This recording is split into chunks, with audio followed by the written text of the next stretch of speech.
and welcome to our infrastructure event this afternoon. My name's Martin Hansen, and I'm a member of the American Society of Civil Engineers, or we use ASCE for short, the Wisconsin section.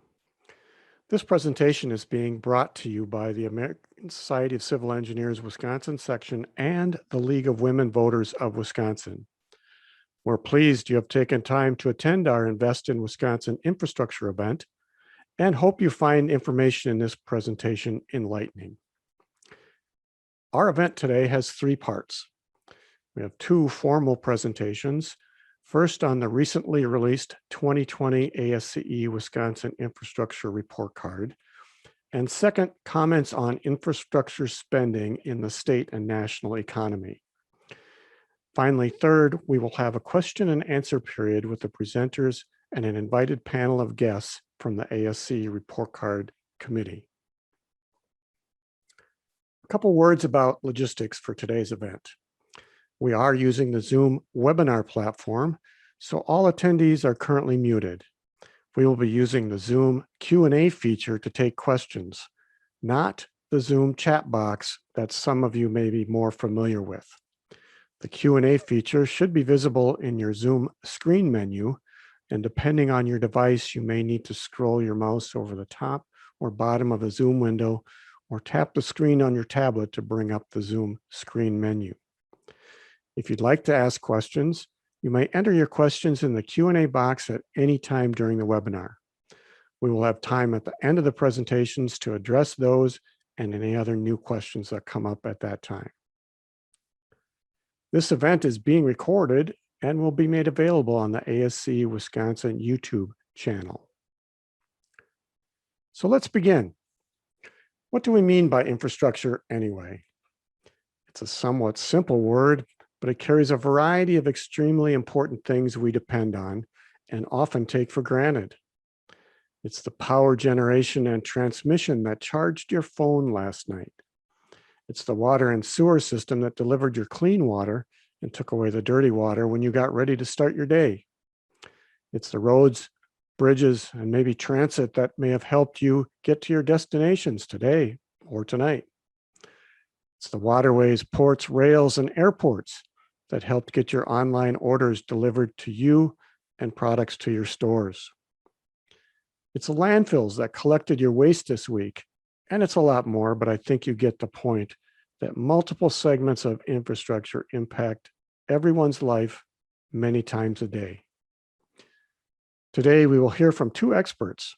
Our first presentation will be the overview of the 2020 Infrastructure Report Card. The second presentation will explore how infrastructure spending impacts the economy. Finally, as mentioned previously, we will have time for questions for our speakers and panel. So who is ASCE anyway? To answer that question, I'd like to introduce Carl Sutter, ASCE Director, who will brief you on ASCE and the Wisconsin section.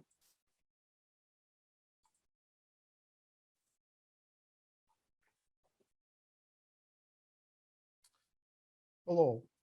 The American Society of Civil Engineers, or ASCE as Marty said, is the oldest professional engineering organization in the United States. It is a not-for-profit society and was founded in 1852 in New York City. It is worldwide with over 150,000 members in 177 countries. It also consists of 9 institutes which specialize in specific areas of civil engineering. These institutes are the Architectural Engineering, Coasts, Oceans, Ports, and Rivers, Construction, Geotechnical, Structural, Transportation and Development, and Utility Engineering and Surveying. The Wisconsin section of ASCE was established in 1923. It comprises most of the state with the exception of the area near Superior and consists of 4 branches and 1,886 members. ASCE works to raise awareness of the need to maintain and modernize the nation's infrastructure using sustainable and resilient practices, advocates for increasing and optimizing investment in infrastructure, and improve engineering knowledge and competency. Civil engineers are global leaders building a better quality of life.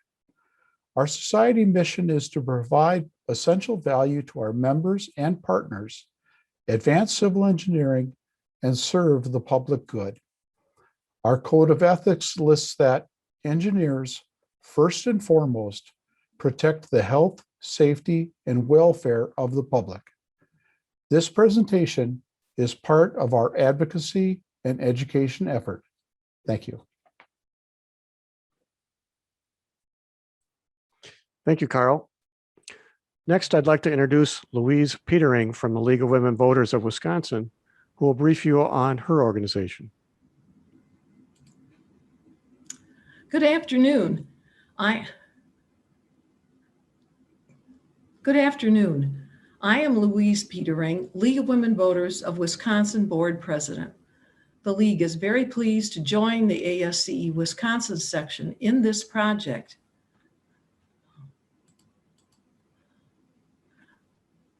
Good afternoon. I'm Louise Petering, League of Women Voters of Wisconsin Board President. The League is very pleased to join the ASCE Wisconsin section in this project to educate Wisconsin citizens about its 2020 assessment of our state's infrastructure.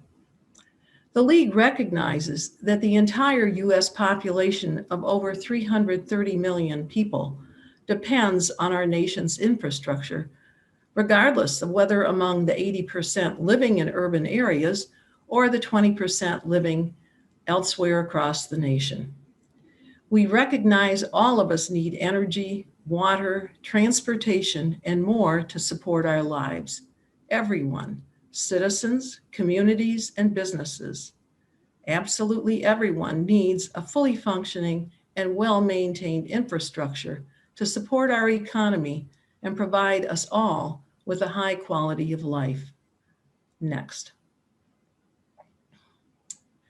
The League of Women Voters of Wisconsin has two policies that are integral to all we do in League: nonpartisanship and inclusivity.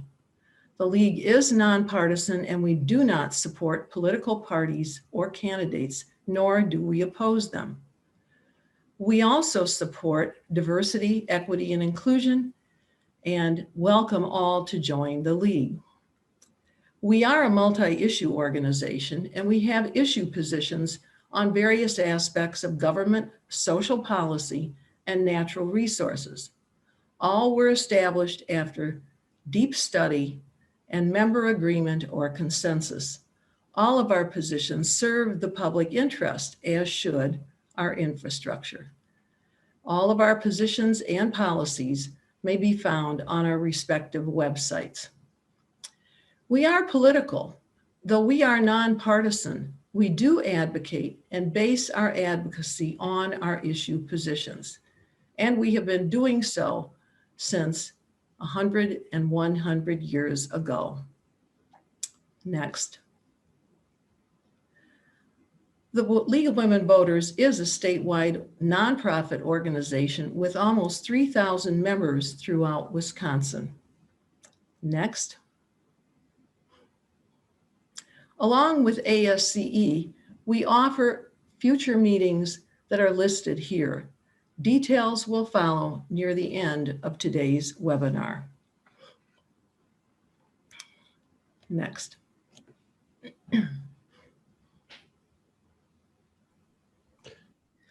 Along with ASCE, we offer the future meetings.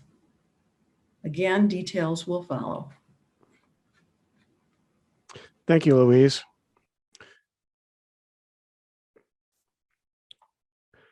Our first presenter is Carl Sutter.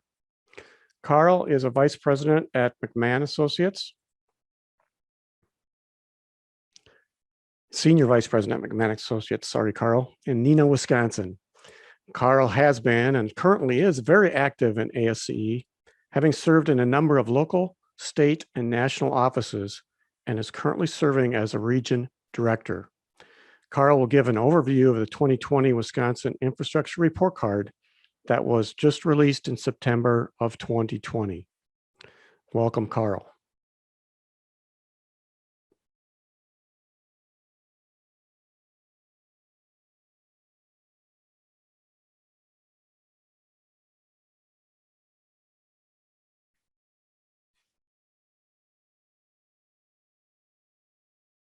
of Women Voters of Wisconsin. This report card was prepared by over 35 volunteer civil engineers. I'm going to review this rather quickly so you can get an overview of where we currently stand as a state. ASCE has assessed Wisconsin's infrastructure and it earned an overall grade of C, a mediocre grade. We can do better, and we strive to reach a B grade. Some of our recommendations to increase this grade include increase overall investment across all infrastructure sectors to ensure safe, resilient, and reliable systems to maintain and improve the quality of life and economic health for Wisconsin residents. Leadership at all levels must have targeted discussions and build consensus to facilitate necessary updates for outdated infrastructure based on the needs of Wisconsinites. Along with increased investments, efficiencies, and new technologies can help bridge the gap between smart investment and overall infrastructure needs. Encourage new methods of design and construction and defray costs while providing for a better future for Wisconsin. Project priorities should be set for investment in the state's most outdated and overcapacity infrastructure needs. And please remember that delayed improvement and maintenance results in greater costs in the long run. This slide depicts the 13 infrastructure categories that we evaluated to provide the C grade. As you can see, the grades range from a high of B for energy to a low of D+ for roads and transit. The grading criteria is the same as in the old style school report card. Each category is graded on capacity. Does the infrastructure's capacity meet current and future needs? Condition. What is the infrastructure's existing and near future physical condition? Funding. What is the current level of funding from all levels of the infrastructure category as compared to the estimated need? Future need. What is the cost to improve the infrastructure? Will future funding prospects address the need? Operation and maintenance. What is the owner's ability to operate and maintain the infrastructure properly? Is the infrastructure in compliance with government regulations? Public safety. To what extent is the public safety jeopardized by the condition of the infrastructure, and what could be the consequences of failure? Resilience. What is the infrastructure system's capacity to prevent or protect against significant multi-hazard threats and incidents? How able is it to quickly recover and reconstitute critical services with minimum consequences for public health and safety, the economy, and national security? Innovation. What new and innovative techniques, materials, technologies, and delivery methods are being implemented to improve the infrastructure? The grading scale is as follows. A, exceptional, fit for the future. The infrastructure in the system or network is generally in excellent condition, typically new or recently rehabilitated, and meets capacity needs for the future. A few elements show signs of general deterioration that require attention. Facilities meet modern standards for functionality and are resilient to withstand most disasters and severe weather events. B, good, adequate for now. The infrastructure in the system or network is in good to excellent condition. Some elements show signs of general deterioration that require attention. A few elements exhibit significant deficiencies. Safe and reliable with minimal capacity issues and minimal risk. C, mediocre, requires attention. The infrastructure in the system or network is in fair to good condition. It shows general signs of deterioration and requires attention. Some elements exhibit significant deficiencies in conditions and functionality, with increasing vulnerability to risk. D, poor, at risk. The infrastructure is in poor to fair condition and mostly below standard, with many elements approaching the end of their service life. A large portion of the system exhibits significant deterioration. Condition and capacity are of significant concern with strong risk of failure. F, failing, critical, unfit for purpose. The infrastructure in the system is in unacceptable condition with widespread signs of deterioration. Many of the components of the system exhibit signs of imminent failure. Now, let's review the individual categories. Aviation is an integral part of Wisconsin's transportation system, moving people and goods throughout the state, nation, and world. We have 8 commercial airports and 90 general aviation airports. Recently, commercial airlines transported more than 5.5 million passengers annually to and from Wisconsin. In general, Wisconsin's commercial aviation airports meet or exceed standards. 90% of airport pavement on primary runways and taxiways are rated fair or above. In the most recent 5-year capital improvement plan, Wisconsin's airports have identified a need of $1.13 billion from 2019 to 2025. Airport owners need to be able to finance a portion of their projects, find new revenue options, and utilize reliable, robust federal funding to meet future needs. In addition to the recommendation shown on the slide, we propose the following to raise the grade in aviation. Increase federal and state funding to allow for new pavement and maintenance to be reliably scheduled. Investigate the resilience of the Wisconsin aviation system in the wake of more frequent and severe weather events, such as flooding and snowstorms. Plan to have the Wisconsin State Airport System Plan completed or updated on a regular basis to ensure that the state airports stay on top of any necessary changes. Bridges. Wisconsin's 14,275 bridges provide the state with critical infrastructure connecting residents with their jobs, schools, businesses, and places of worship, as well as hospitals and other emergency response services. 7.4% of our bridges are structurally deficient. The national average is 7.6%. That means we still have over 1,000 bridges that are structurally deficient. A 2019 report by the American Road and Transportation Builders Association identifies 1,955 bridges that require repair with an estimated cost of $1.4 billion.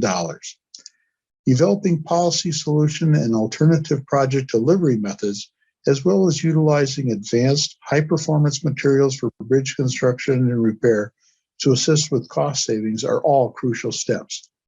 Finally, the state should utilize Wisconsin's asset management system to increase bridge restoration efforts. In addition to the recommendations shown on the slide, ASCE proposes the following to raise the grade. Continue use of advanced materials for bridge rehabilitation and for new bridges. These include high-performance concrete and epoxy-coated and stainless steel reinforcement. Dams. Dams in Wisconsin provide recreational areas, fish and other wildlife habitat, hydroelectric power, a water source for agricultural operations, navigation, wetland restoration, and flood control. We have approximately 3,900 dams, of which nearly 200 are high hazard dams, meaning probable loss of life should the dam fail. The annual Wisconsin Department of Natural Resources budget for dam safety is approximately $750,000, which allows for 6.25 full-time equivalent staff. However, increased resources are needed to ensure public safety and minimize economic impact from possible future dam failures.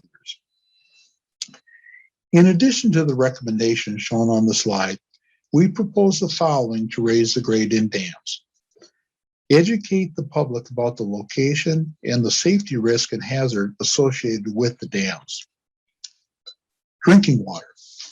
Wisconsin has more than 11,000 public water systems to serve residents, which is among the largest amount in the nation.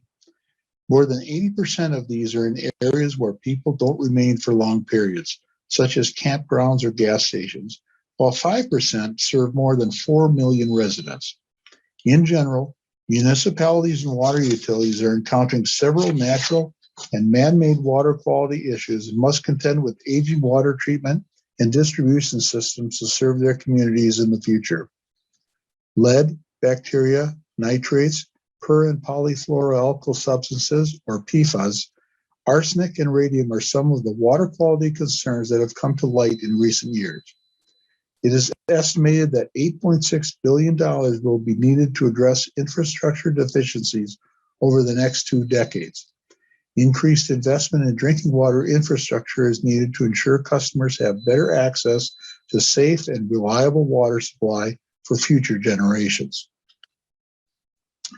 In addition to the recommendations shown on the slide, ASCE proposes the following to raise the grade.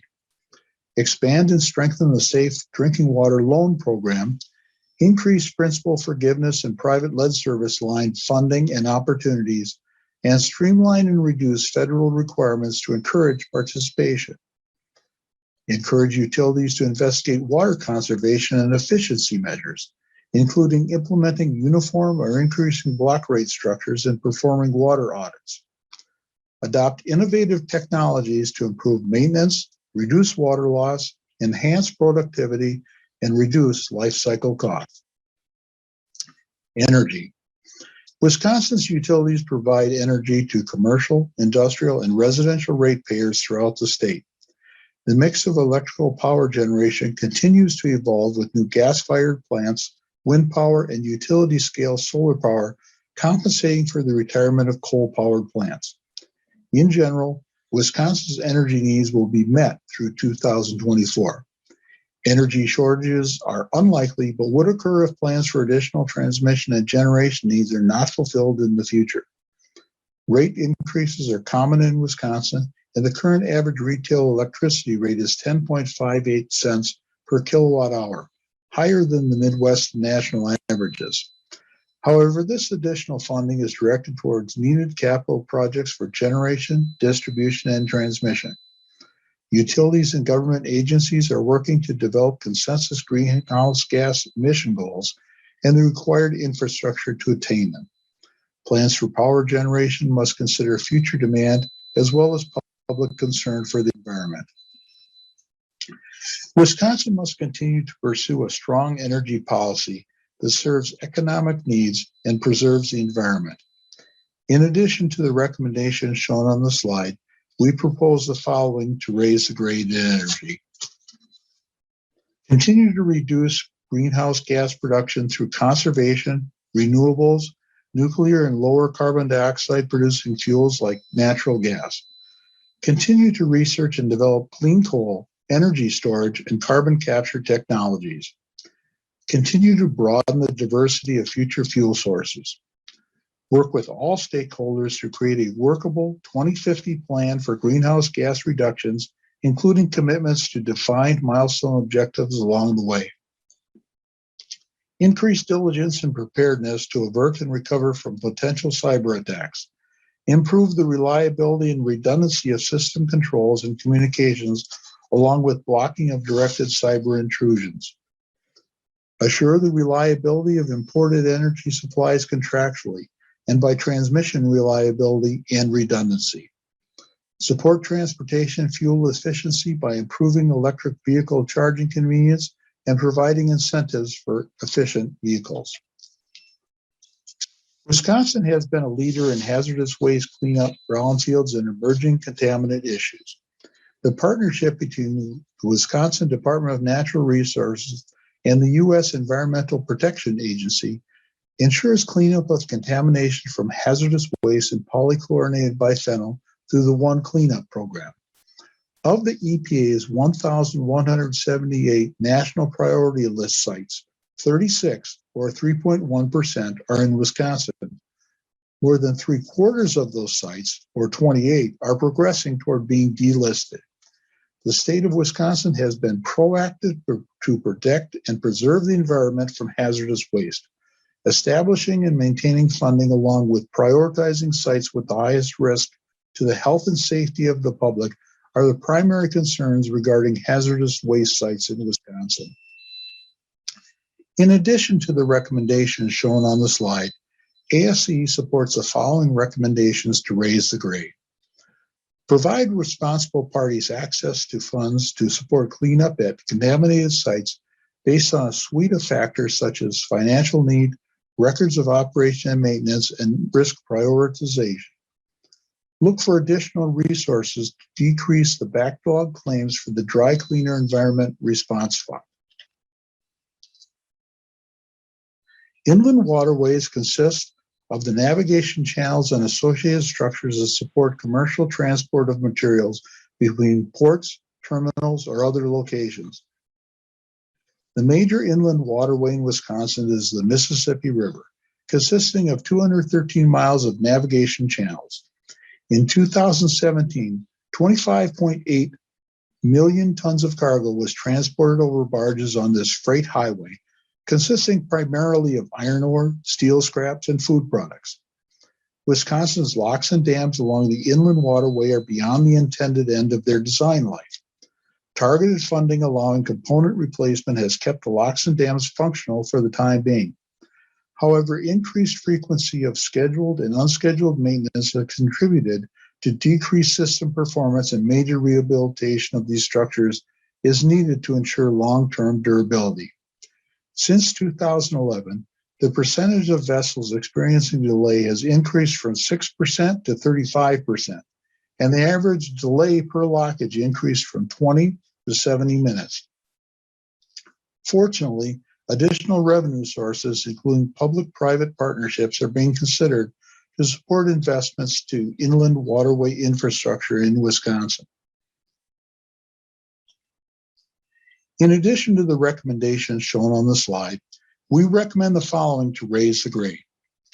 Considering allowing the U.S.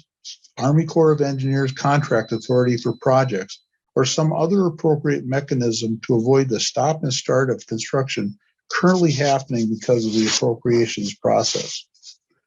Ensure full utilization of the Inland Waterways Trust Fund by providing matching federal appropriations, and increase the funding of operations and maintenance of the inland waterways each year.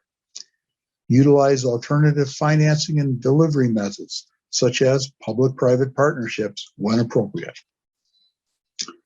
Wisconsin's port facilities range from simple harbors to multimodal distribution hubs, with transport using Great Lakes, rivers, roads, rail, and air routes. Wisconsin is home to 20 harbors, including 8 major ports, including the shared Superior, Wisconsin, Duluth, Minnesota port. The ports of Wisconsin support approximately 10,000 jobs and generated more than $1.6 billion annually in economic activity.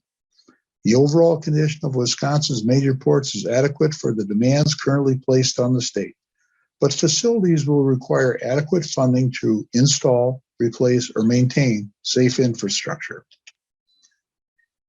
In addition to the recommendations shown on the slide, ASCE supports the following to raise the grade. Repairing for ports, harbors, and inland waterways to accommodate the newest generation of ships, particularly as more smart features are developed. Enhance Wisconsin's utilization of federal grant programs, such as the Infrastructure for Rebuilding America, better utilizing investments to leverage development, and the Harbor Maintenance Trust Fund. Streamlining the project permitting process for port infrastructure improvements. Wisconsin encompasses more than 115,000 miles of drivable roadways. About 14,000 miles of these roadways are interstate and state highways. More than 1/3 of these roads are in fair or below condition, and deterioration is likely to continue over the next 10 years. If additional funding is not provided, 50% of the roads may experience increasing pavements rated at poor or below. More than 2/3 of major roads concentrated in urban areas were rated as fair or below in roadway condition. Deficient roads cost drivers $6 billion annually due to wear and tear on vehicles, waste of fuel due to congestion, and the overall cost of crashes on roadways.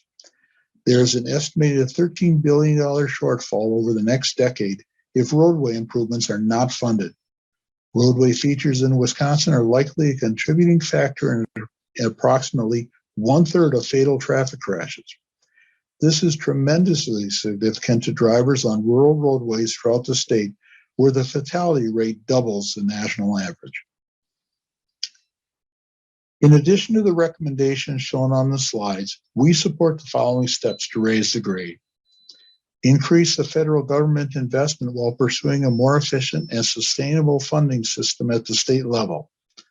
Develop a more balanced maintenance, rehabilitation, and reconstruction approach to the state's roadways to provide the optimum cost-effective lifestyle for pavement structures. Wisconsin's maintenance spending per lane mile is relatively low, while capital and administrative spending per lane mile are quite high. Municipal solid waste is generated by Wisconsin households, businesses, and other institutions. The amount of municipal solid waste generated per person in Wisconsin is consistent with the national average rate of approximately 5 pounds per person per day. The predominant method for managing municipal solid waste in the state is landfilling. Landfills generally have sufficient capacity and are in good condition, a result of robust state regulatory oversight. Combined recycling and composting rates in the state are comparable to national averages at approximately 1/3 of waste generated. Recycling programs rely on revenue from the sale of recyclables, prices of which are driven by volatile international markets that are currently at historically low values. Recycling rates have stagnated in recent years, and municipal recycling programs could benefit from increased state funding. A balance between economic, social, and environmental impacts is needed for all solid waste management efforts to succeed in the future. In addition to the recommendations shown on the slide, ASCE supports the following to raise the grade. The complex and diverse nature of waste generators, and waste management options, coupled with a mixture of public and private involvement, presents significant challenges to gathering reliable data. Wisconsin should increase efforts to collect, analyze, and openly distribute key municipal solid waste statistics, such as waste generated per person, recycling as a percentage of waste generated, and waste disposition, that is, percentage that is landfilled, recycled, composted, or combusted, following the U.S. Environmental Protection Agency facts and figures approach. This data is needed to educate the public, track progress, and shape future decisions. Waste reduction efforts by all generators, residential, commercial, institutional, and industrial, will result in less stress on the overall structure and less impact on the environment. Reduction is at the top of waste management hierarchy. If waste is not generated, it does not require management. Combined recycling and composting rates in the state have stagnated for several years at an estimated rate of approximately 1/3 of total waste generated, which is consistent with national averages. Continued efforts to increase the collected efficiency of recyclable materials, especially those with higher market values such as aluminum containers and numbers 1 and 2 plastics, and to avoid landfilling such materials, will provide many benefits. The estimated value of disposed, that is, non-recyclables, exceeds $100 million annually. It is estimated that less than 1/2 of many easily recyclable items, such as aluminum cans, plastic bottles, and steel cans, are actually recycled. The establishment of state and/or local recycling goals is encouraged. Solid waste management infrastructure is largely market-driven. As such, decisions are most often made on an economic basis. Increasingly, the desire for sustainable solutions requires an evaluation of economic, environmental, and social impact, often termed the triple bottom line. A balance among these three factors is needed to proceed with sustainable solid waste management in the future. Stormwater runoff and the subsequent effect of its volume, intensity, and associated pollutant loading continues to challenge Wisconsinites and our way of life. Wisconsin is home to 15,000 inland lakes and impoundments, 53,000 streams, about 200 miles of boundaries on the Mississippi River, nearly 2,700 miles of trout streams, and more than 1,000 miles of Great Lakes coastline, including 192 beach miles. The quality of these natural resources depends in large part on the state's stormwater infrastructure. Presently, 120 Wisconsin municipalities have implemented stormwater utilities to fund their local stormwater programs. Annual utilities generally collect between $10 and $150 per year on average from single-family homes. with the average payment approximately $60 per year. Bolstering funding levels of these municipal stormwater utilities is also key to improving our grade. Adequate funding through utilities, grants, and other programs, and effective use of those funds is critical towards success of all systems. Additionally, the state should closely rate and monitor the condition of natural waterways and utilize data and research to budget effectively and efficiently. In addition to the recommendations shown on the slide, we recommend the following to raise the stormwater grade. Bolster the funding level of municipal stormwater utilities to allow for more sustainable management of our regional best management practices across Wisconsin. Efficient transit service is a major component of a multimodal transportation system and a key to public safety, commerce, and easing congestion. In Wisconsin, transit takes on many forms, ranging from urban fixed route bus transit systems to rural taxi service. For many, that means alternative means of transportation to work, school, and recreation, filling a critical transportation need for transit-dependent people.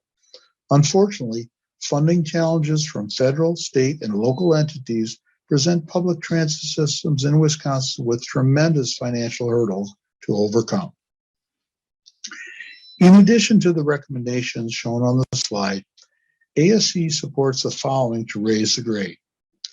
Incorporate transit initiatives into land use and transportation planning, including larger service areas, maximize accessibility, and linkages between jobs and supporting workforces. Include high-speed bus and rail corridors and other transit travel time enhancements in transportation to help make transit the travel mode of choice and to reduce congestion and improve safety in primary travel corridors. Wastewater. Wisconsin's municipal utilities are facing challenges due to aging infrastructure, growth, and new wastewater discharge regulations. The estimated future needs for municipal wastewater infrastructure maintenance and upgrades for Wisconsin total $6.3 billion. Utilities are raising rates to cover necessary costs and to combat dwindling grant funding. In Wisconsin, the average annual rate increase of nearly 5% is higher than the national average. However, the true cost of service is often still not reflective of raised rates. The highest rate increases occur in small rural communities of 1,000 to 2,000 residents. Meanwhile, approximately 25% of Wisconsin residents do not have access to sanitary sewers, mainly relying on on-site septic or other treatment systems. Municipalities and wastewater utilities will face significant capital costs to meet new phosphorus water quality standards for lakes, reservoirs, rivers, and streams. Collection and treatment systems are seeing the impacts of increased inflow and infiltration from more intense and frequent storm events due to climate change. Anticipated new regulatory requirements for previously undiscovered compounds like PFAS will also add to the financial burden on wastewater treatment facilities and ratepayers.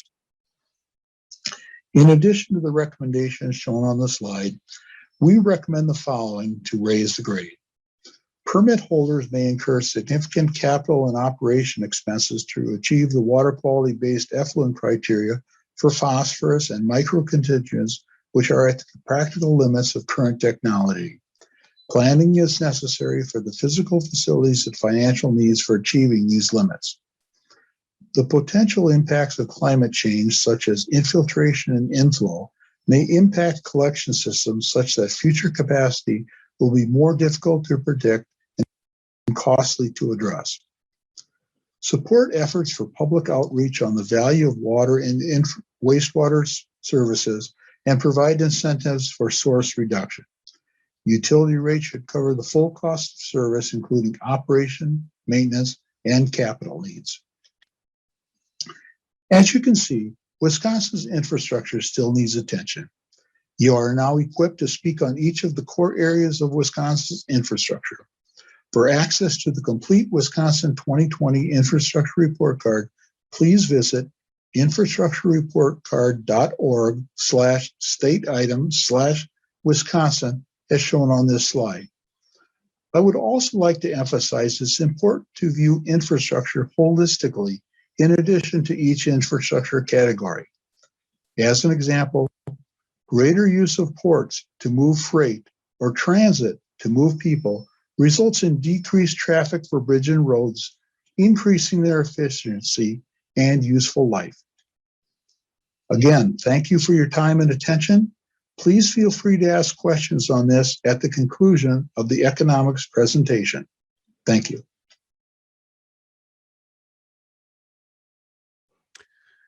Thank you, Carl. Next, we're going to hear about the economic impacts of infrastructure spending. And I would like to introduce Carl Holohan.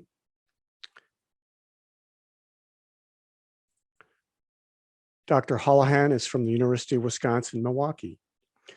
Dr. Holohan holds a master's and PhD in economics from Brown University. He's received numerous awards for his work both in the classroom and in research and published papers in many economic journals. Dr. Holohan will discuss the effects of investing in infrastructure projects on the economy. We welcome Dr. Holohan.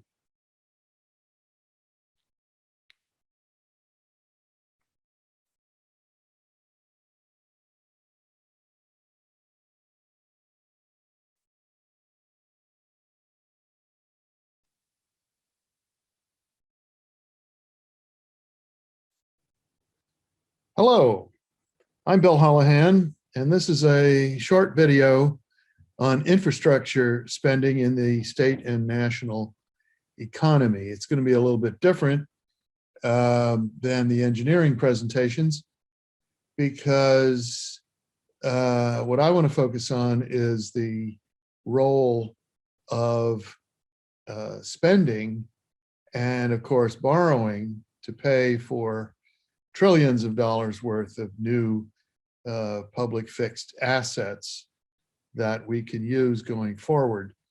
The intent of this video is to present these economic concepts, show how the spending relates to recessions and expansions, borrowing, as well as debt and deficits, and to help build the case for infrastructure spending in the face of opposition on the that is based upon the already high national debt. There's a lot of misunderstanding about debt and deficits, and we don't want the confusion to hold up the spending that we want on these fixed assets. So fasten your seatbelts, because here is the core principle of macroeconomics. Courage, everyone. First of all, the common sense version is everyone's spending is someone else's income. That's pretty sensible when you think about it, but it needs to be pointed out so that we can put infrastructure spending and borrowing and so on into perspective. The big picture here is that all the goods, services, and assets, everything is one of these three: goods or services or assets. And all of those goods bought in the private market consists of three components: consumption, that's about 70% of the total; business investment, that's 9 or 10%; and net exports, that's the difference between what the nation exports minus what it imports. So consumption is represented by the letter C. Business investment is represented by the letter I. and net exports is X minus M. X for exports, E for M for imports. Add to all of that all the goods and services and assets bought by the government, which we represent by the letter G. That whole summation must equal in value the incomes of all the people who made all those goods, services, and assets. All that stuff. Another way to put it is national income equals national purchases in dollar value on both sides of the equation, okay? And the algebra version is the famous national income account equation.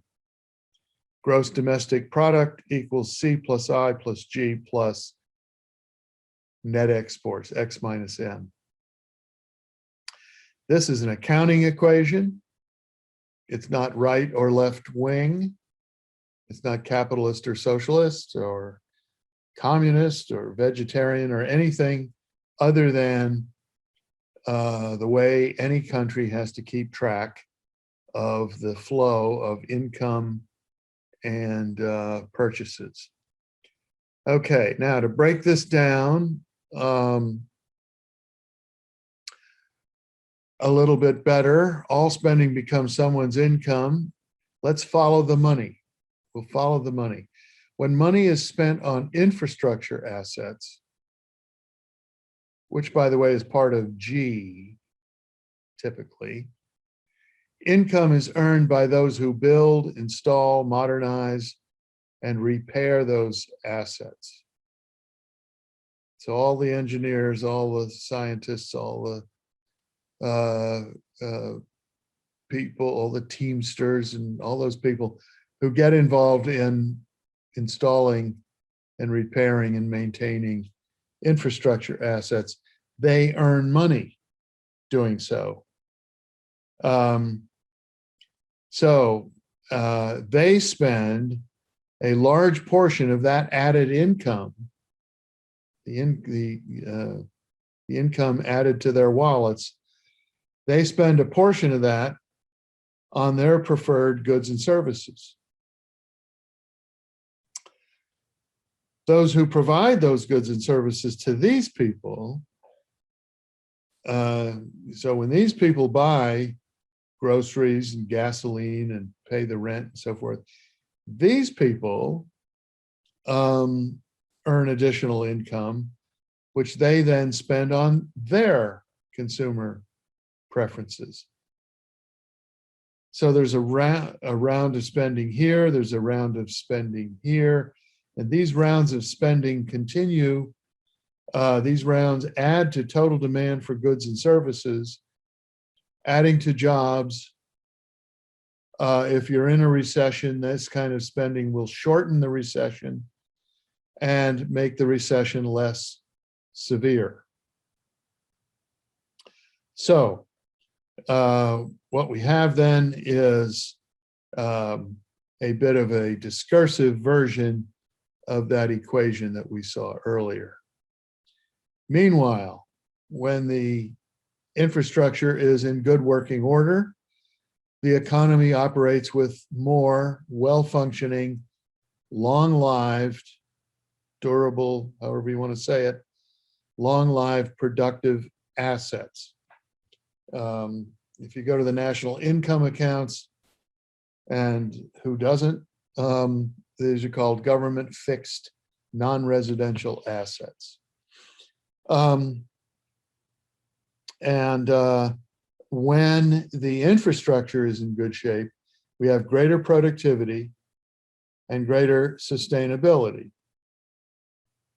In other words, we're not going to be putting in 1880 vintage infrastructure anymore. We're going to be putting in state-of-the-art infrastructure to replace obsolete and worn out infrastructure, and that's going to be more climate conserving. So, or sustainable is the a word a lot of people use. In a recession, especially the one that has been induced by the pandemic, government spending is, I'm sorry, consumer spending is way down, as we'll see here in a minute. That fall in C has induced a fall in business investment. So C and I tend to fall together. And then we have the government. Fiscal policy is an increase in G, purposely timed to offset the recession, purposely timed, in other words, to offset the fall in C plus I. And if it's focused on infrastructure, we get physical fixed assets that produce benefits long after the recession has gone away. So in other words, increasing in the spending reduces the severity of the recession, reduces the duration of the recession, and invests in the post-recession recovery. So recessions are an excellent time to be investing in infrastructure. Monetary policy is the other major function of the government, and that is to cut interest rates to induce more spending. But as we're going to see here in a minute, those interest rates are already so low that there's very little extra power left in monetary policy.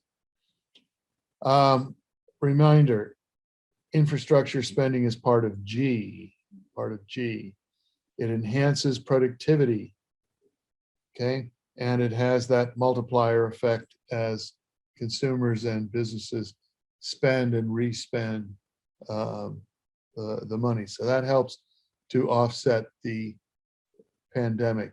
Let's look at how bad the situation has become. Here we are in February of 2021. We had 153 million jobs in February of 2020, 1 year ago, when the trouble began. C plus I fell tremendously, and then jobs fell very suddenly and historically never seen anything like it. A 21 million job loss in just 2 months, mostly in the month of March. So here we were, relative to February, we were down 21 million jobs. Then each month, each of these little step functions here is a month in which the jobs report, comes out first Friday of every month, 8:30 Eastern time, and we get the report. Well, we started to rebuild our job base at fairly rapid rates at first, but notice something.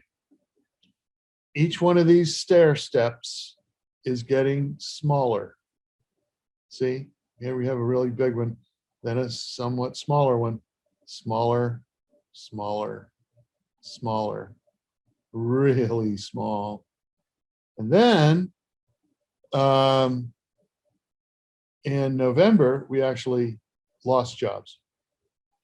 Then in December, I don't know if you can see it, but there's a tiny, tiny increase here. And here's where we are now. We're down 9.9 million jobs relative to this dotted line, which is February of 2020. So the net result after a year has gone by, we're still down almost 10 million jobs. So horrible situation. Long-term unemployment, this is really important. Long-term means if you're unemployed, you've been, and long-term unemployed, 27 weeks or longer. 27 weeks or longer, a little over half a year. that's when skills evaporate. That's when lost opportunity to learn on the job and lost skills that were acquired in the past tend to depreciate. And so of the unemployed, 39.3 have been unemployed for 27 weeks or longer. Here's the unemployment rate. There's several different unemployment rates. This is what's called the headline unemployment rate. It's the one they report on the evening news or the all day long news.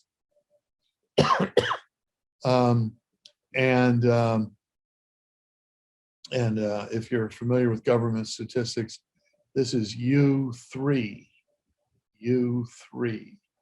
Anyway, and it includes all the people that are unemployed but still looking for a job to replace the one that they had lost or the one that they aspire to.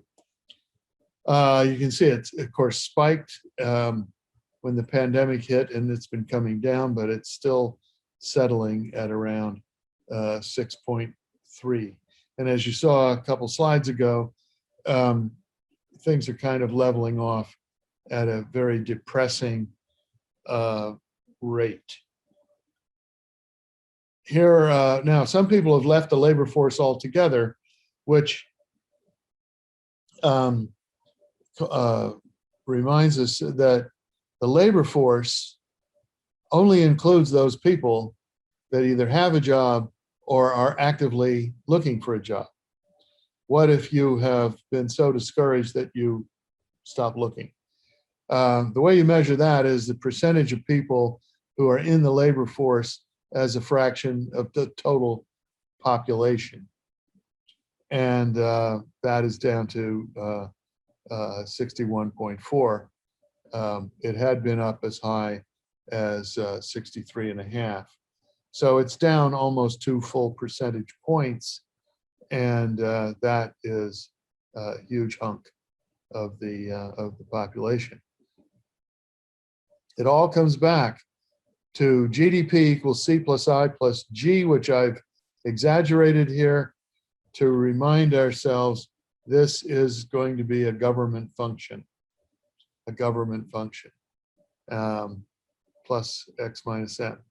The government function is to help us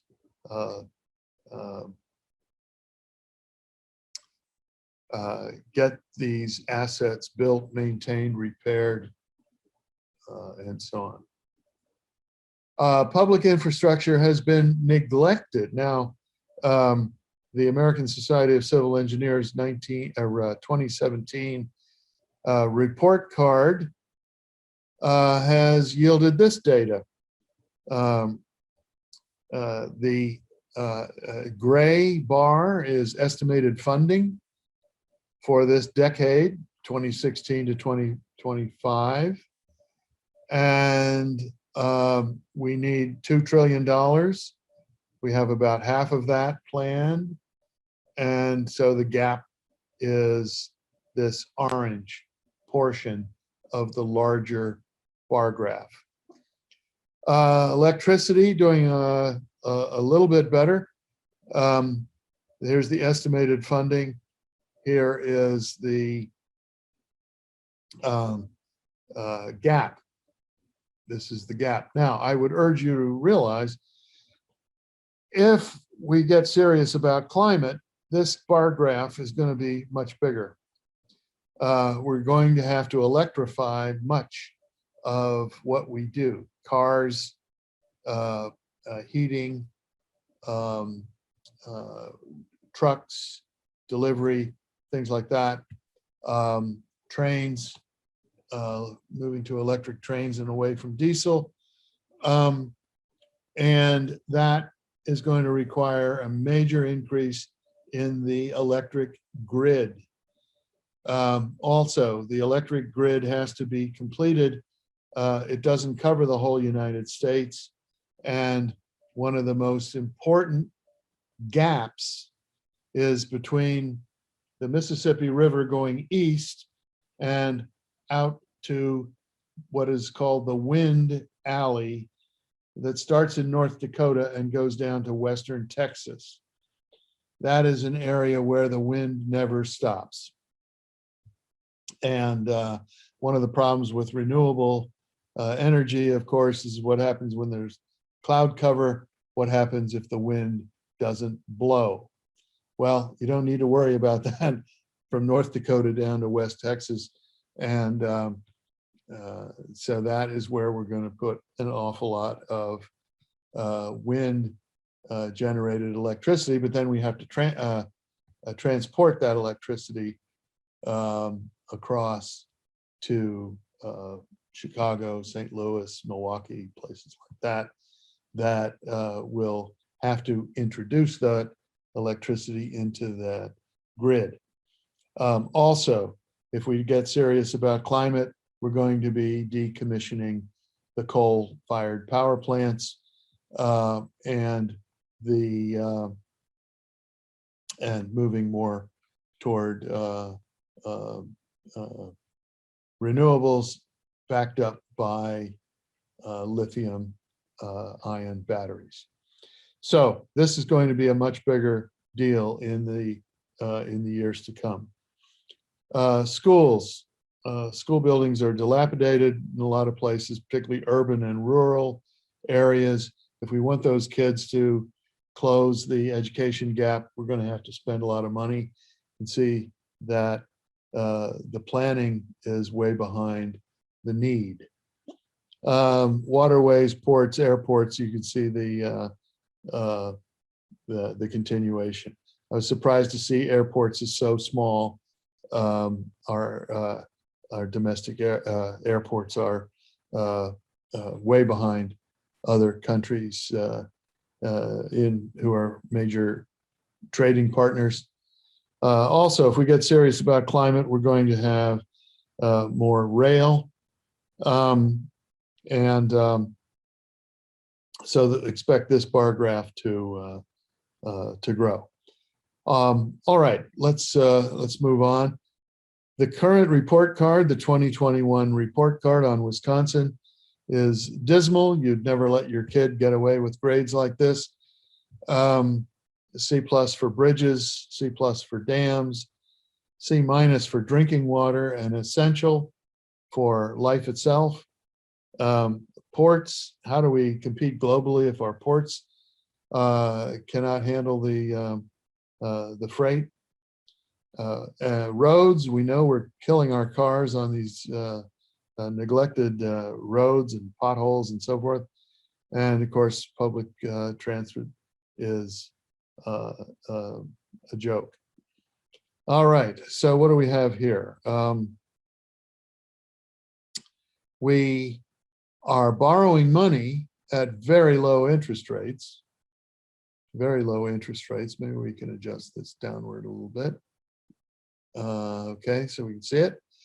Money borrowed at very low interest rates these days.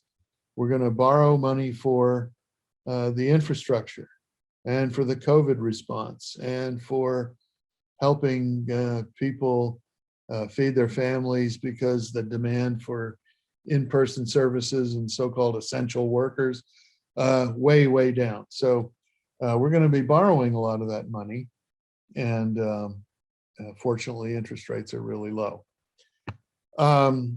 This is a repeat. All spending is someone else's income and so on, but it doesn't end there. Movement of goods and people, think of it as a productivity increase. Whenever productivity goes up, costs go down. When costs go down, the US can compete more effectively in the world economy. When costs go down, US jobs are enhanced because we can compete in terms of jobs with other countries. Travel time, travel safety are good examples of that. Internet capacity. really very important here in Wisconsin. Farmers need better connectivity, high speed, because farming these days requires you to be in instantaneous contact with the financial markets, as well as learning on webinars and so on of modern farm practices, irrigation practices, and so on. Same thing with dairy, misspelled word there, let's fix that. And of course, schools, urban and rural schools tend to be underinvested in broadband. Can't keep up with the world if in a school where that is the case. Public health, water quality, air quality, food safety. These are all resultants of that terrible report card. These are in jeopardy. Already talked about the electric grid. Okay, productivity is enhanced, recession, less severe productivity. But what about financing? The debt, where possible.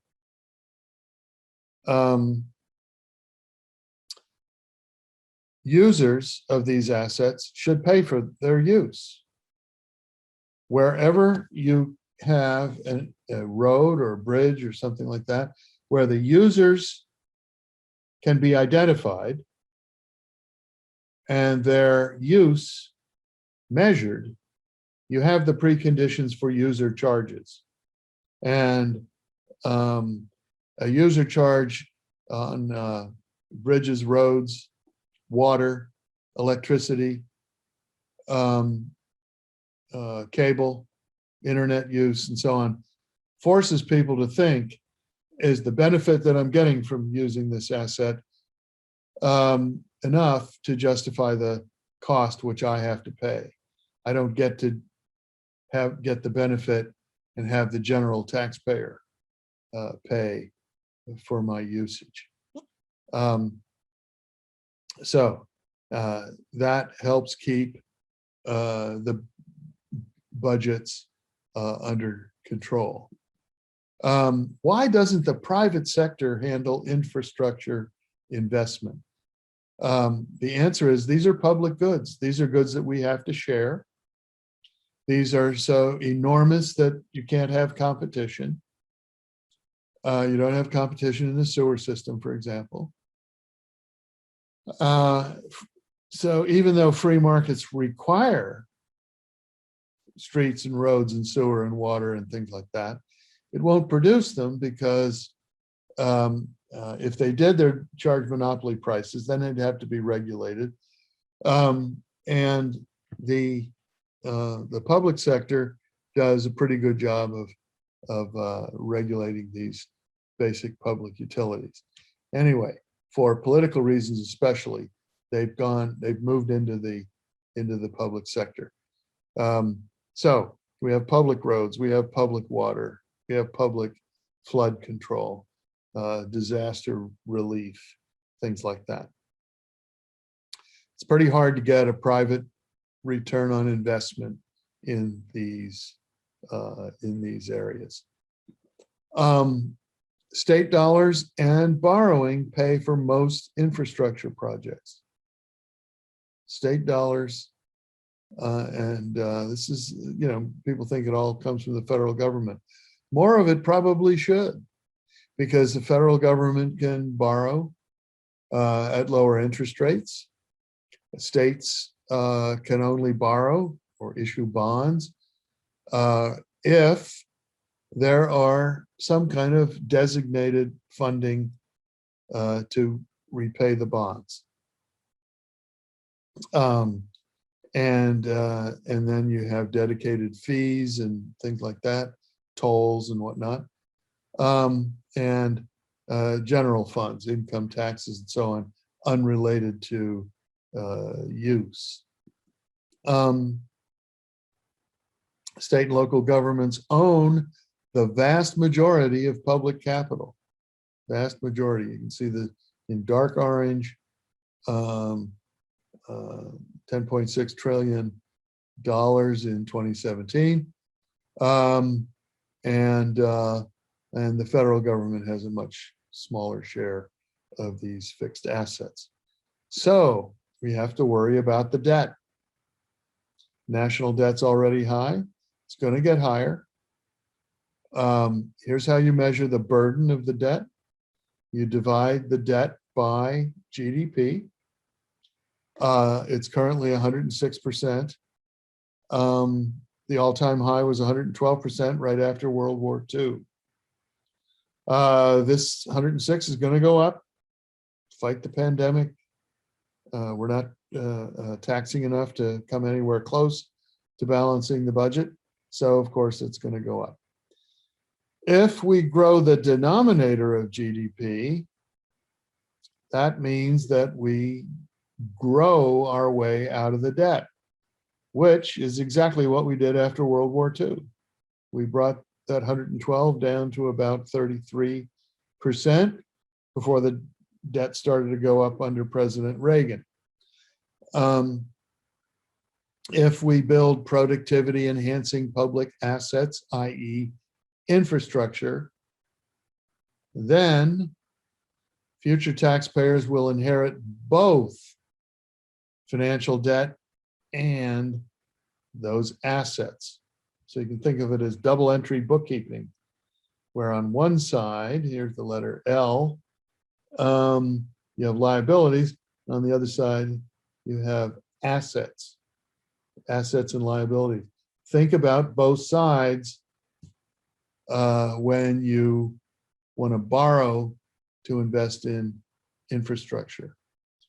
You get greater productivity and competitiveness. This supports after-tax income growth, which makes it more feasible to bring down the national debt as a fraction of GDP. So the engineers have another report called the cost of doing nothing, as opposed to spending $1 trillion or $2 trillion. Actually, you will be giving the future a better deal if you hand them well-functioning public fixed assets to go with the debt. They will actually be richer, not poorer, if you do that.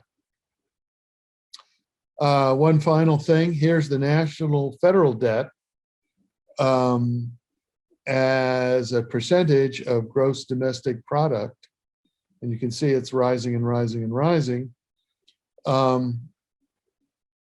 Here's where it jumped into the Trump administration due to the pandemic, basically. And so here we are, very high. You'd expect that would drive up interest rates and cause a great deal of consternation in the markets. Just the opposite happened. Rates are down. These are 10-year Treasury constant maturity rate bonds. And you can see that those rates are down despite the skyrocketing debt. Can't go on forever, but there is no one-to-one relationship between debt and interest rates. So we have expected reaction to additional federal borrowing. One is we're spending money we don't have.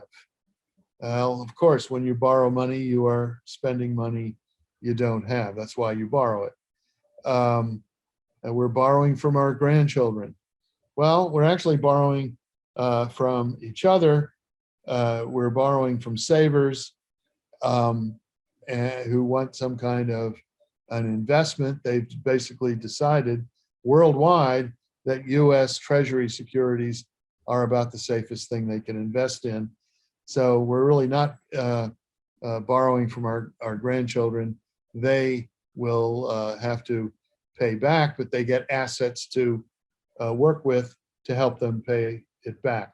We're actually making them richer, not poorer. So this is bogus. We will suffer inflation. It's nowhere in sight. if it does rear its ugly head, the Federal Reserve tries to shoot for about 2% inflation. They've been under that for years. And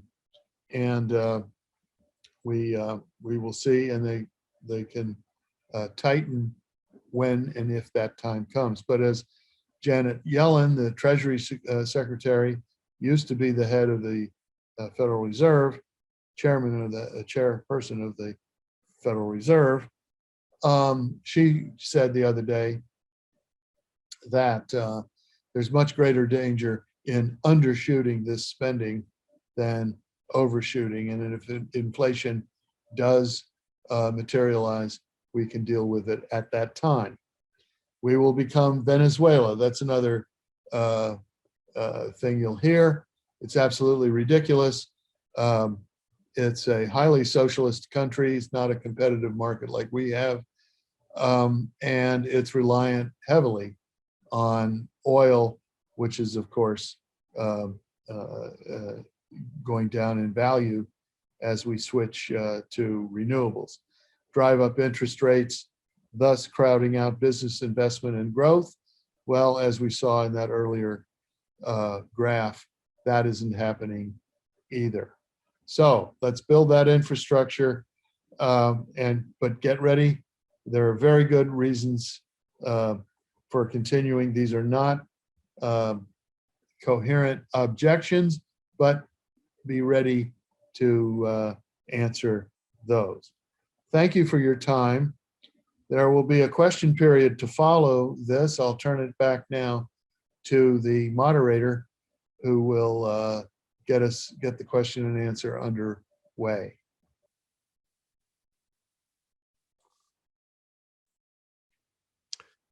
Thank you, Dr. Holohan.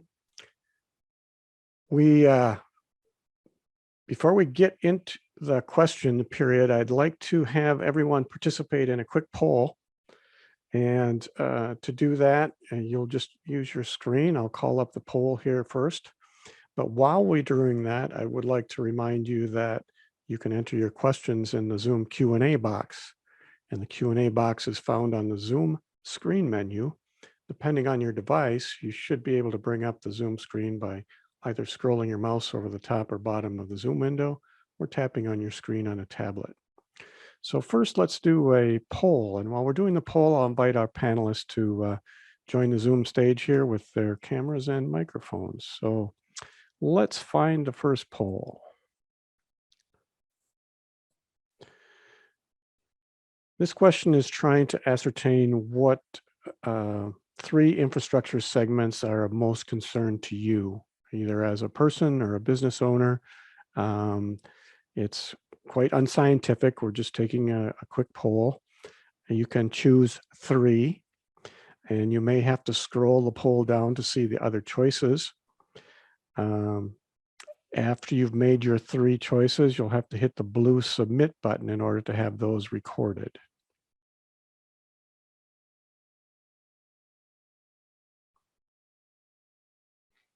Give you a few seconds here to complete. We got about 48% people have voted so far.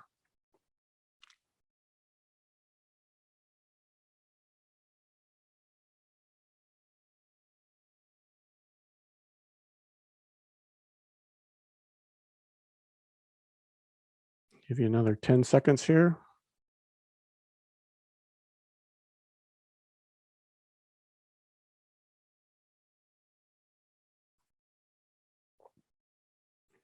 Okay, let's take a look at the results. Water resources scores the highest at 81% of the votes. And secondly is energy. And looks like in third place would be the basket of transportation, roads, bridges, and transit. So thank you for sharing that. Our second poll is relating to broadband or internet accessibility. And we're asking you to categorize or rate the internet access in your area. It's a sliding scale from not available to very good. And obviously you can only pick one choice in this. And then to submit your answer, you hit the blue submit button.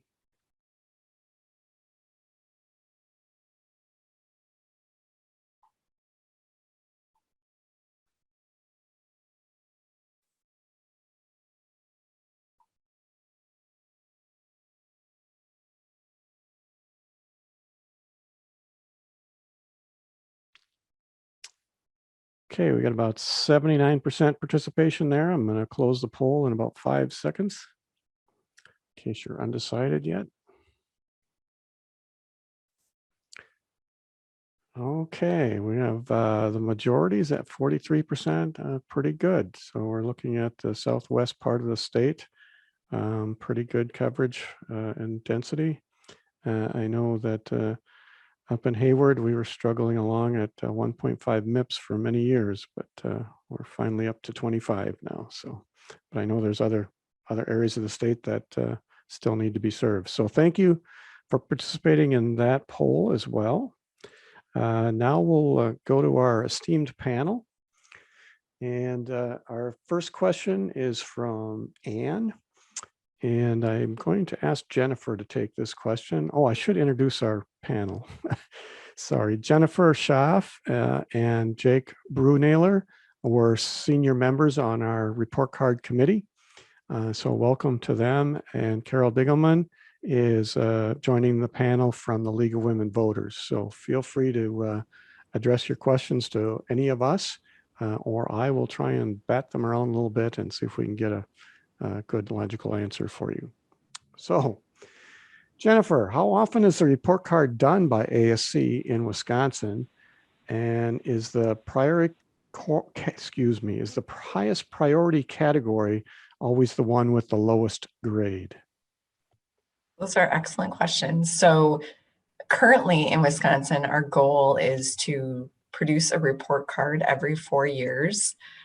We haven't always been able to achieve this, but the plan is to march forward with issuing another report card in 4 years. It's an interesting question about, what the highest priority category would be. Transit and roads receive the lowest grades.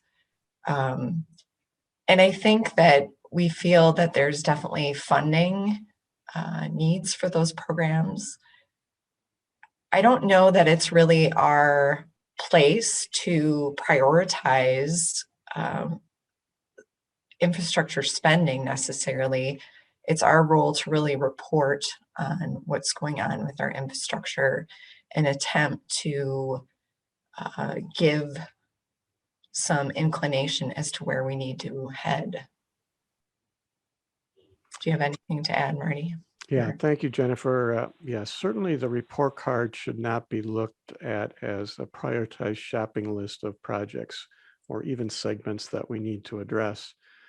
As engineers, we're using our expertise to identify problems, potential solutions, and then, of course, cost estimates to those solutions.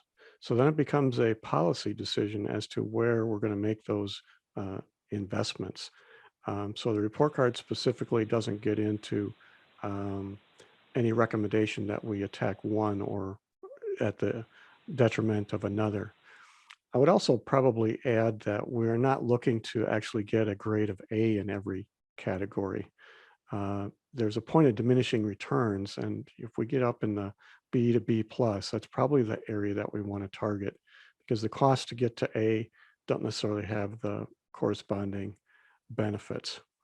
And the other thing I would just add is the questioner asked about the Wisconsin report card. Just a couple weeks ago, the National Society of American Society Engineers released the nationwide report card. And that is a compilation of all 50 states. And that's available if you just Google ASCE report card.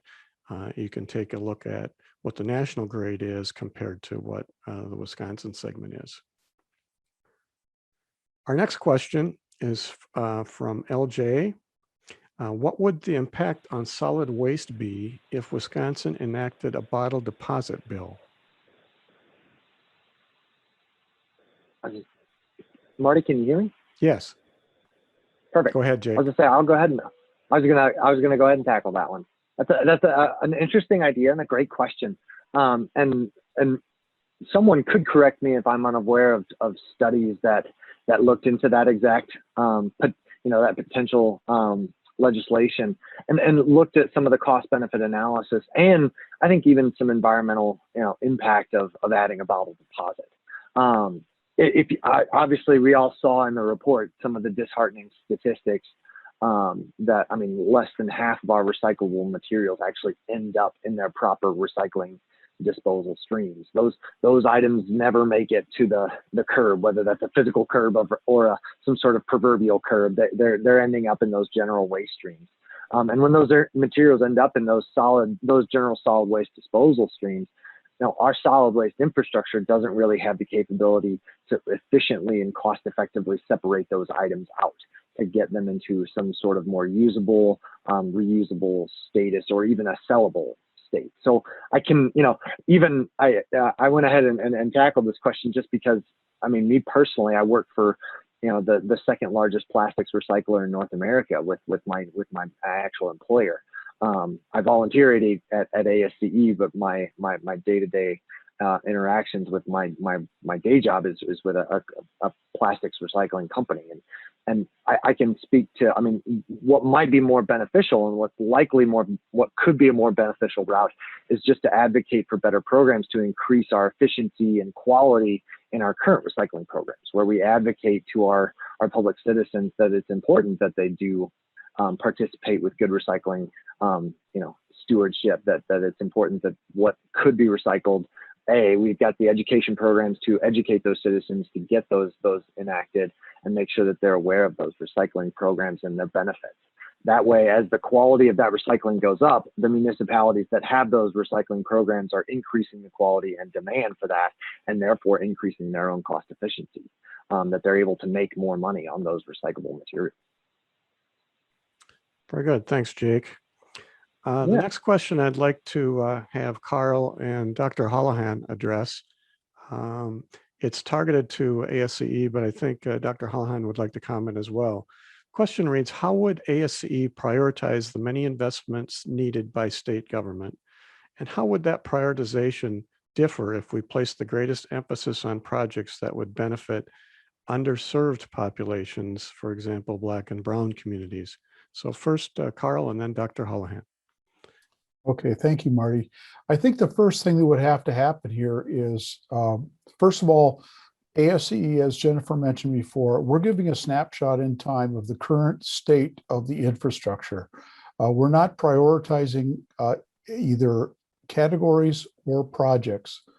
But I think it would be up to the individual communities to determine what is most important to them.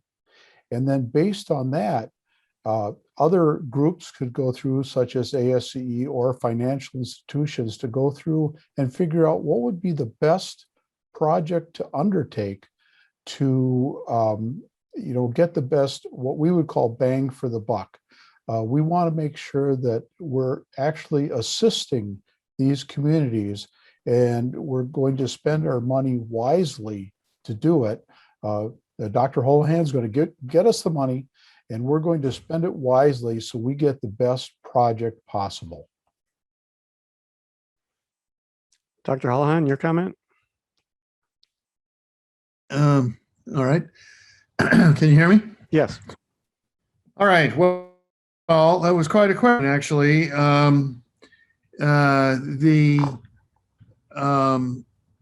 There are methods for prioritizing things in accordance with costs and benefits and so forth on a kind of a generic basis. But the questioner went further than that and said, what about Black and Brown people, or people of color, as we say?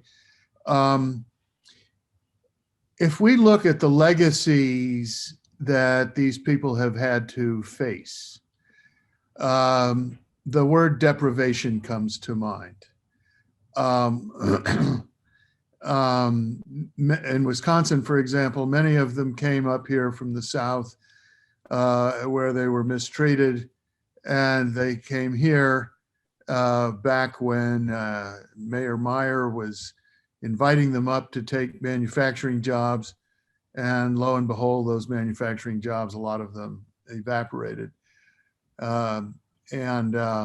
had very poor access to capital markets like housing markets, business loans, things like that. And so there's very good reason to pay special attention to those groups when we start investing a lot more money on the infrastructure that serves them, the streets and roads and so forth. Back in the day when the freeway system was designed, many of them lost their homes and their social cohesion, along with businesses and taverns and so forth, were taken to make the right of way. And so it's another example of how you lose access to capital markets. And so, you know, the best way out of the situation that they face, I'm in education, so it's hard for me to resist saying this, but schooling, K through 12 especially, it needs to be beefed up, particularly in the area of mathematics, computer science, written communication, and so on. And the education gap that has developed is getting worse. Pandemic is making it worse, but there are certain identifiable things that we could be doing. Nowadays, education comes complemented by devices, by Wi-Fi, hotspots, and more we're finding that tutoring is online tutoring as well as in-person tutoring. And these are very key elements to advancement of these groups. And also I would put in a plug for the UW system, which is being terribly underfunded, and yet constitute one of the best ways for investing in upward mobility. So when we want to pay special attention to people like that, we look at different sections of Milwaukee or any other of our cities. We see exactly the same problem, and we can target the spending and spend in those areas first. But overall, the Wisconsin economy has grown too slowly, except for Dane County, and most of the other counties are growing more slowly than the national average. And people of color pay a bigger price for that than the rest of us do. So let's get the economy moving faster. And part of that is recognizing that what I was trying to say in the video is you have assets and you have liabilities, and you got to look at both sides of that ledger when you're investing in infrastructure. And we've got far too many people, some of our favorite politicians and loudest politicians, are starting to worry about financial debt, and they ignore the asset side of that ledger. If all they're going to do is worry about balanced budgets and financial liability, they're going to ignore the productivity that comes from the physical assets that you guys can build. All right. Sorry, that was a little too long, but. Thank you, Dr. Hallahan. Yeah. We have a question about clean energy, and I think I'm going to toss this one over to you, Jake. Questioner says, good point about moving away from coal as a response to the growing climate crisis. Can someone comment on ASCE's recommendations supporting clean coal and natural gas? Shouldn't Wisconsin be moving away from all fossil fuels as rapidly as possible? That's actually a really insightful question, and a good point.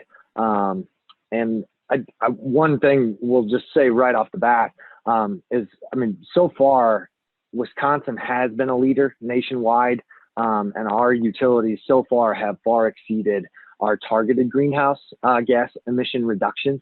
And along those same lines, our current governor administration has set really ambitious and very admirable goals towards the clean energy future of our state.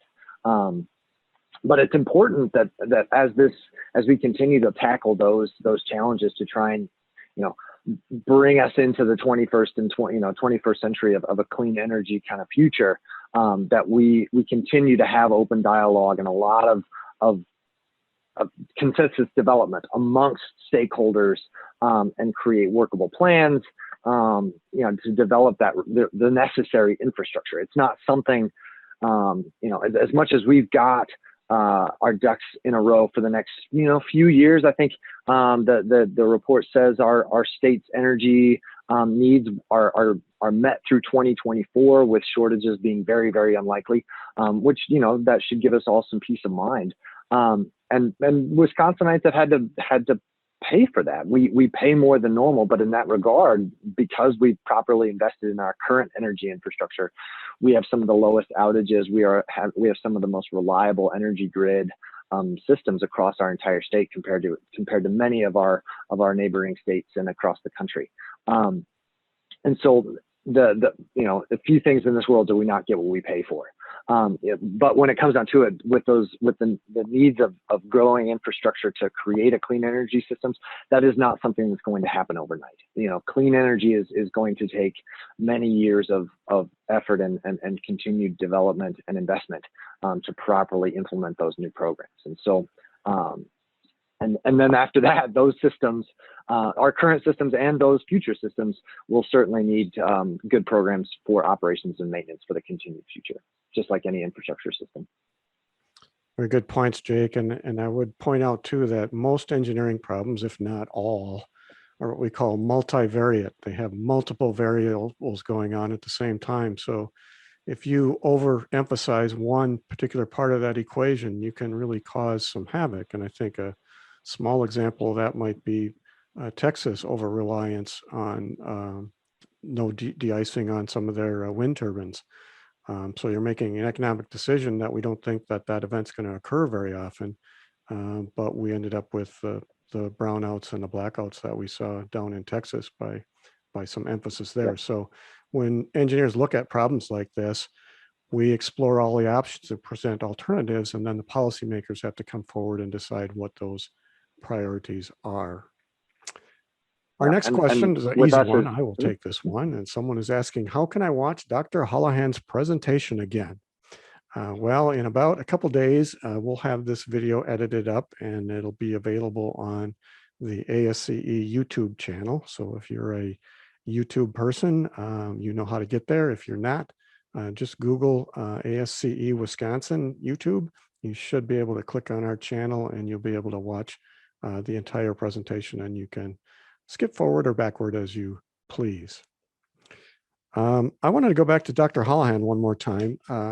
One of your slides, Doctor, you talked about how examples of things that should be funded by the public. And I think you used roads and bridges as one of those examples. And with that comment, I'm kind of asking how your opinion is of things like public-private partnerships and privatized toll roads. How do they fit into the infrastructure asset equation? Well, the public-private partnership concept is a great way to augment what we call the capital markets. And am I back on? Yeah. Yes. When you have an identifiable project that is going to have to be done some way, like this Pulaski Bridge down in Illinois, that was in very bad need of repair, and they went into a public-private partnership, and the revenue stream, I think for 50 years, is going into the private company that will repair and maintain that. It doesn't always work because not all of the public assets, the fixed assets, are going to have a designated revenue stream that you can attach and pay the private investors. And when you have a public project, you presume that the benefits might not be monetized, but they will still be enjoyed by the general public, like when you have a street or a road that does not generate revenue except indirectly through the gasoline tax or something like that. So yeah, I think it can play a role, but many of the infrastructure neglect that we have had, and is reflected in your report card, are things like school buildings and things like that are not revenue generators. And so it's not clear how the private partner gets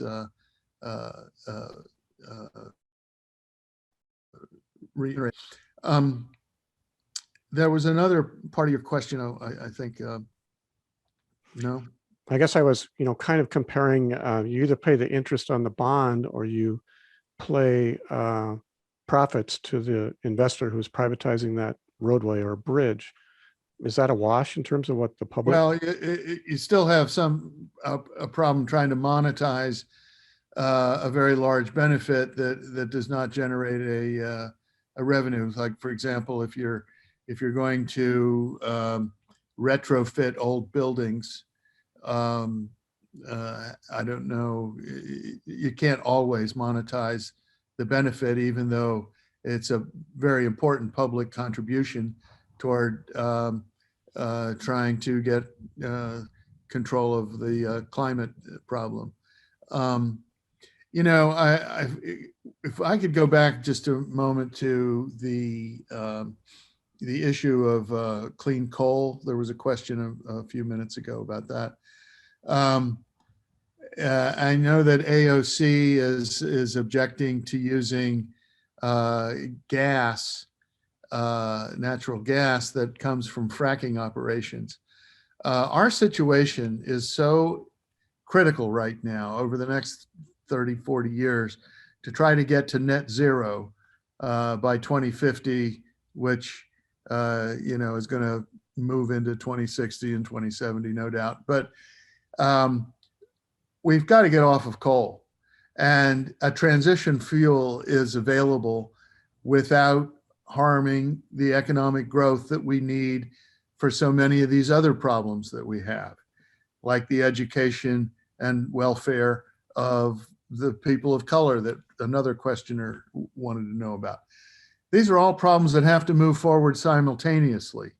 And if we have a backup fuel or transition fuel in the form of natural gas, and a lot of it is coming out of these old wells that are being renewed through fracking operations, and that it gets us off of coal to another fossil fuel, but one that is much cleaner as we wait for the electric grid to be completed, and then renewables take over for the gas.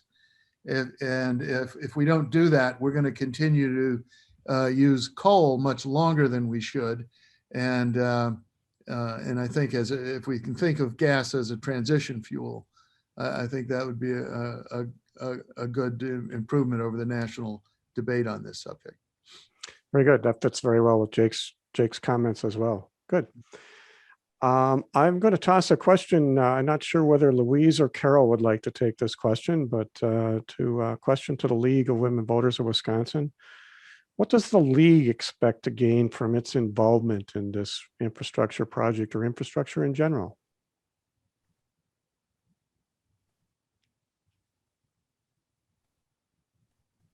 You're both muted there, so you have to unmute your mics. Thank you. I just unmuted. Thank you. in a sense, the league is looking at no particular gain for the league. The league, with its concern for communities and healthy communities and well-organized and served communities, open government and so forth, is just simply involved in the process of decision-making at the state level and the national level. And we use our positions to advocate for improvement, whether it's infrastructure, social safety net, and so forth. So many of the league categories, so many of the ASCE categories cross into what the League of Women Voters are working on. I think my activity in the league has been on natural resources, and I can look at solid waste, hazardous waste, wastewater, drinking water, and we are interested. There's a great overlap in our interest and what ASCE is interested in as well. Very good, thank you. This next question comes from an anonymous person, but it's a very good question. I am going to read it in its entirety. And I think just about everybody on our panel has an answer for this one. So I will go last. You guys will have to duke it out as to who wants to go first. Oh, Jake already raised his hand. So Jake will take it first here. Here's the question. It really gets to the root of our whole conference today. Here we go. Given that funds invested provide such great returns like employment, safety, health, increased business, better quality of life for citizens, businesses, and government, why is there such resistance to spending to improve infrastructure? And how can we convince our elected officials to fund improvements in some of our below average sectors of infrastructure? Floor is yours, Jake, and then we'll go around the horn. Well, I'll only speak to what I, into the sectors I work in specifically, and the sector that I wrote the stormwater chapter. I can tell you that I always bump up against such trepidation about investment, just because so many of our infrastructure systems have this silent role in our lives, especially when it comes to, say, underground utilities. It's so much out of sight, out of mind, and so these are not glamorous things to spend money on. There's no ribbon cutting ceremony for operations and maintenance, where where our infrastructure systems are battling the slow degradation against time. It's not exciting, it's not glamorous, but nonetheless, good infrastructure benefits all of us. And so it's just doing enough education to try and battle that exact scenario. So that cuts to the core of our issue, and trying to raise enough awareness that people realize how much these infrastructure systems benefit them every single day, in every single facet of their lives. Very good. Carl, you're up. Thanks, Marty. I think part of it is that people look at it as just an expenditure. I think Bill he described it very well. It's not just an expenditure, it's an investment. I just got something in my inbox yesterday that said the Florida Department of Transportation estimated that for every $1 in infrastructure expense that they pay in improvements, they are getting a return of $4 in economic benefit to the particular area where they happen to be doing the project. We've gone through a lot of different things in here today, and everyone has presented. And I think that probably the biggest thing to me is remember that this is an investment. No matter where you invest, and I alluded to it before, if you move something out of one area into another area, then you've saved the first area. So it's the holistic approach to it, and it's the investment approach. Very good. Jennifer, would you like to take a shot at this one? Yeah, working as a consultant and alongside municipalities, I understand the issue. And as Carl alluded to, people don't necessarily think of it as an investment. But I think we should look back into history. You know, if we look at the bridge section of the report card is very interesting. And we're asking bridges that are working almost right up to their life span to continue working on for us every day, every trip we make, right? We cross a bridge typically. And if we're not planning and looking at replacement or repair, what are we doing? We need to make sure that we have transportation. That's what gets our groceries to our table, our kids to school, our trip to church, all of those things. Very good. Louise, would you like to take a shot at this one? Again, we're looking at acknowledging the needs, but how do we convince our elected officials? Well, I think one of the reasons I joined the League of Women Voters was precisely to influence elected officials.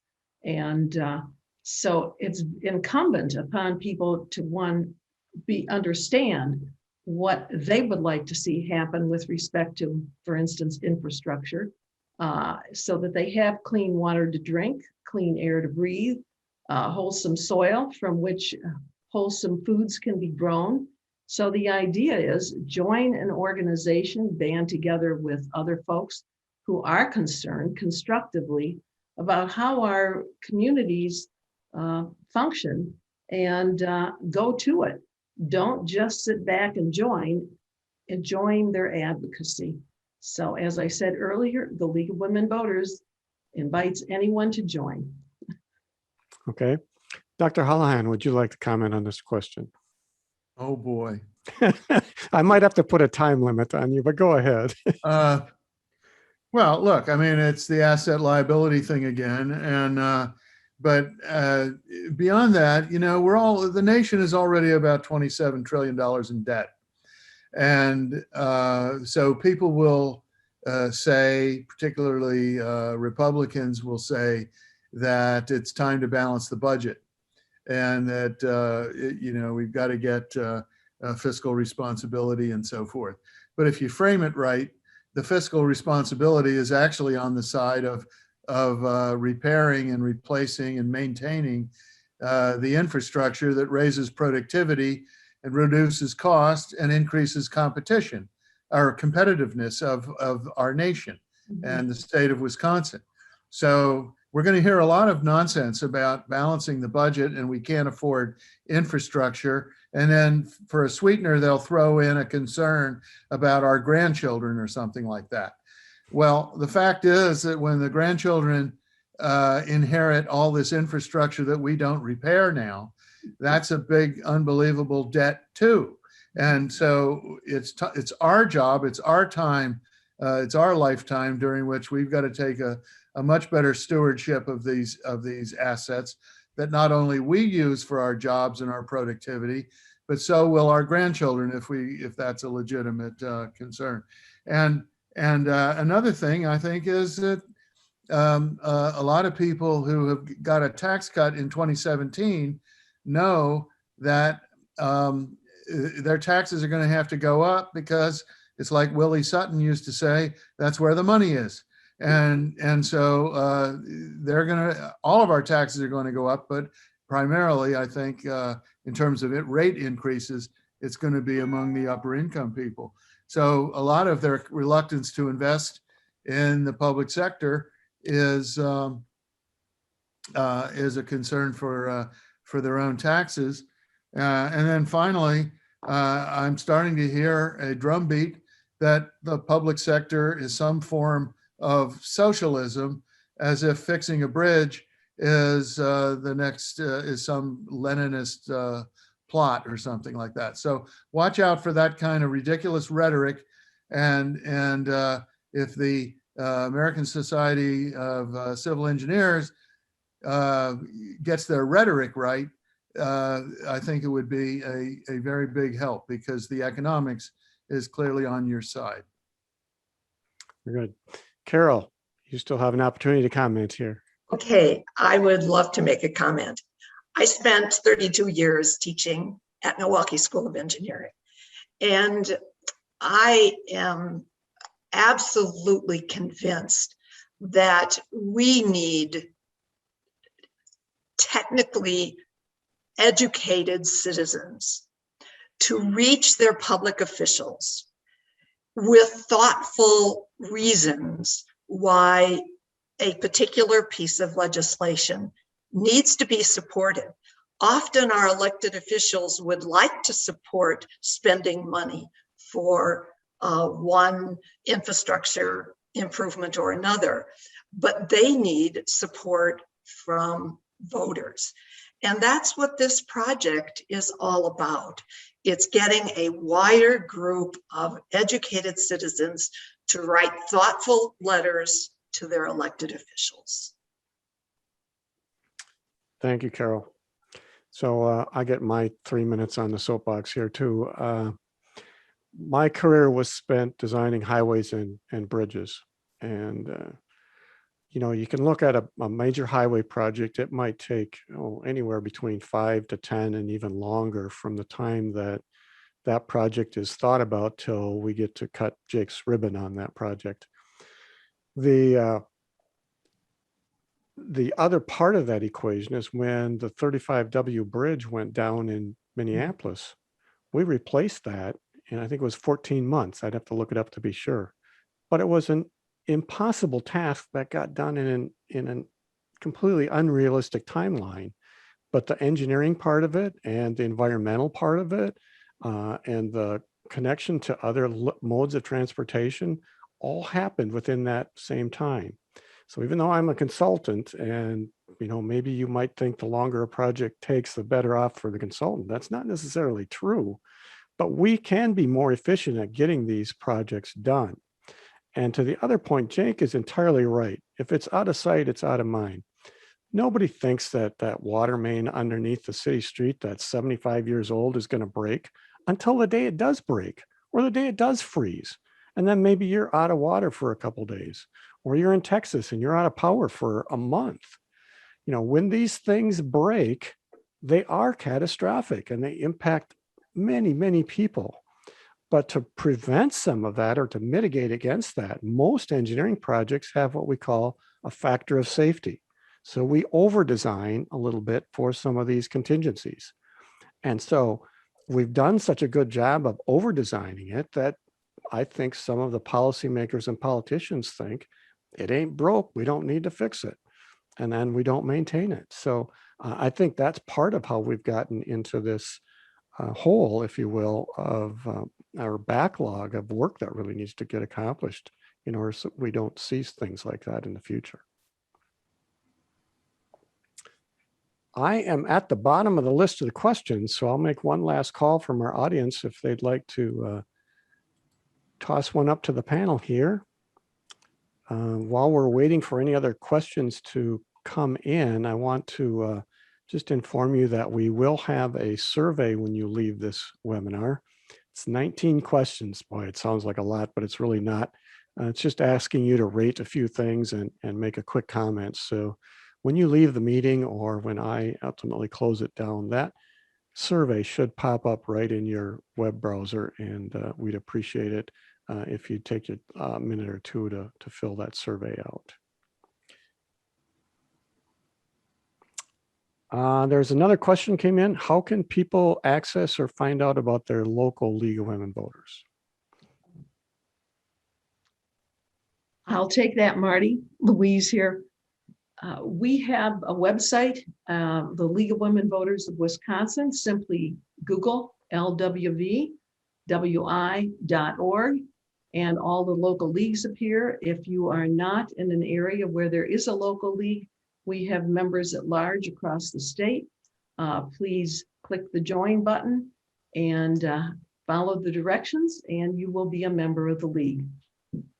Thank you for asking that question. Very good. And then I guess to just before we close here, I would like to give Carl and Dr. Holohan opportunity if they'd like to make any concluding remarks, starting with Carl. Okay, thank you, Marty. I think that today's presentation has shown how important infrastructure is to the state of Wisconsin. As you said at the beginning, and we've reiterated throughout this, everybody uses it every day, and nobody thinks about it at all until it fails. It's incumbent on us to go out and operate and maintain this and actually spend the money that we need to bring this up to a B grade. And I really encourage everyone to do that. And I thank very much the League of Women Voters for helping us put this on so we can present this information to everyone within the state, hoping that we will get some traction on it and be able to get something done. Thank you. Thank you, Carl. Dr. Holohan, concluding remarks. Well, I just want to thank you for having me. And I think that infrastructure is such a key element of our market and capitalist system that when this type of neglect that's reflected in the report card continues year after year after year, it is contributing to a lot of the problems that our nation faces, and that hopefully now with a new look at government, we're going to start taking a closer look and investing trillions of dollars to get our infrastructure back to where it used to be. I have great faith in Pete Buttigieg as an example of people who can think carefully about especially the area of transportation. So again, thank you for having me. Thank you, Dr. Holohan. So to conclude today's session, I'd like to invite Louise back to the stage to make some concluding remarks. Louise? Thank you, Marty. We want to thank our presenters, Carl Sutter, Director of the Society ASCE, for his overview of Wisconsin's infrastructure condition. And we also thank Dr. William Holohan, PhD Economics Professor Emeritus, UW-Milwaukee, providing the economic imperative to invest in Wisconsin's infrastructure. Next. Thank you to the audience for your questions. We appreciate your concerns and the questions you've raised, and we have noted them along with your answers to the poll question and the survey that follows. If you have further questions, please contact the League of Women Voters of Wisconsin at LWV-WI.org. Next, please. There are meetings scheduled for addressing our infrastructure issues. We have 2 overview meetings remaining from 3 to 5 p.m. on April 1 and April 15. They will also feature Mr. Sutter and Dr. Holohan and include a live Q&A. They focus on the Northwest and Northeast quadrants of Wisconsin, though others may attend. The category meetings you see listed here are being planned and well along in the planning stage. All types of our infrastructure will be covered, and you will find professional engineers involved in ASCE's assessment, presenting and participating in live Q&A sessions. Other professionals involved in each infrastructure category will also join these meetings. Not listed here is a meeting coming up next Thursday in Milwaukee, sponsored by the League of Women Voters of Milwaukee, March 25th, 7 to 8 p.m. That will focus in particular on the Milwaukee Metropolitan Sewerage District and the COVID research related to MMSD and its infrastructure needs. Next slide. Thank you to the ASCE Wisconsin section members of the planning team, particularly to Carl Sutter for his leadership and to Martin Hansen for managing our technology. Next. And thank you to the League of Women Voters of Wisconsin planning team members shown here. A special thanks to Carol Diggleman, a League of Women Voters member and also a member of the ASCE, for contributing her insight into infrastructure issues. That concludes our meeting for today. And we invite you to stay for the survey. Very good. Thank you, Louise. Quick reminder, please complete the survey for the league as you exit the webinar. The survey will appear automatically as you leave, and the recording will be available soon on the ASCE Wisconsin YouTube channel.